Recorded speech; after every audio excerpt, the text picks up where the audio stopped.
In verse 12 he says, so in everything, do to others what you would have them do for you, or do to you. For this sums up the law and the prophets. In everything, treat others the way you want to be treated. Try to teach my kids that.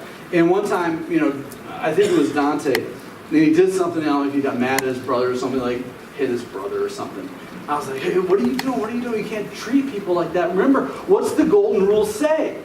What is it? We should do to others. And he goes, do to others before they do to you. No, that's actually the opposite. We need to go over that one again. And so I think if we could sum up all of his teachings up to this point, it would be this, that we're expected to live differently in response to who we are in Christ. We're expected to live differently, to react, to talk, to speak, to handle relationships, to give, to pray. Everything in our lives, top to bottom, should be impacted and affected by who we are in Christ. And we like to jump in and say, oh, let me tell you what I know. Let me tell you, this is the wrong choice. This is the wrong decision. You're doing things, this is not the way that God would have you to live. We like to lead with what we know. I think Jesus is setting us up here to say, look, lead with love. And once they know of your love, they'll be far more interested in what you know. And so we lead with this behavior that is different, with the actions that are unique, with stuff we actually do something different.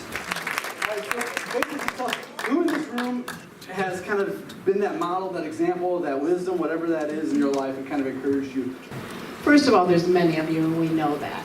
But there's one particular lady, and it's Melody Petty. And all you have to do is just go up to her, and she knows it's time to hug, it's time to say whatever those 2 or 3 words are. So I know you don't do any of this stuff to get celebrated. That's not why you do any of it. You probably don't even want to be here right now. It's okay. So when did you get ordained?